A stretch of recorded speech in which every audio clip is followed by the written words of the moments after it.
In today's video, I'm going to show you guys how to resolve if a document is stuck in the print queue on your Windows computer. So this should hopefully be a pretty quick tutorial, and we're going to jump right into it. And we're going to start by opening up the start menu, and you want to type in printer. You want to select the best match of printers and scanners on Windows 10.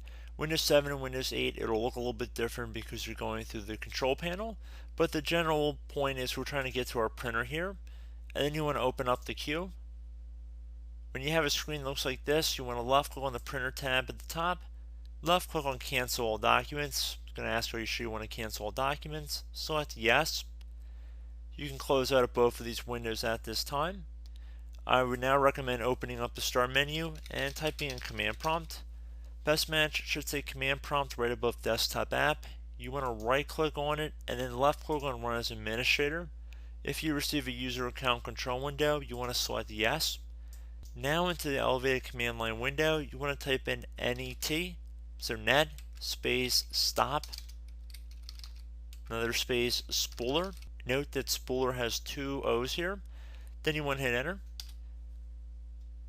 And once it says that it is stopped and was stopped successfully, I'm going to have a command in the description of the video I want you to copy, and then just paste it into the command line window by going up to the top bar here, by right clicking on it, and then left clicking on edit, and then paste.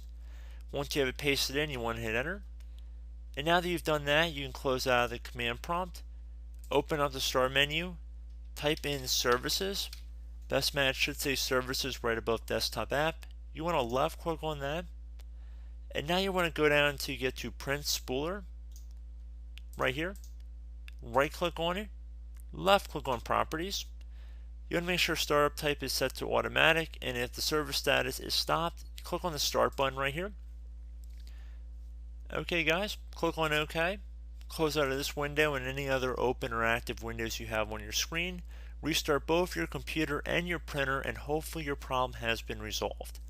So as always, thank you guys for watching this tutorial. I do hope I was able to help you out, and I look forward to catching you all in the next tutorial.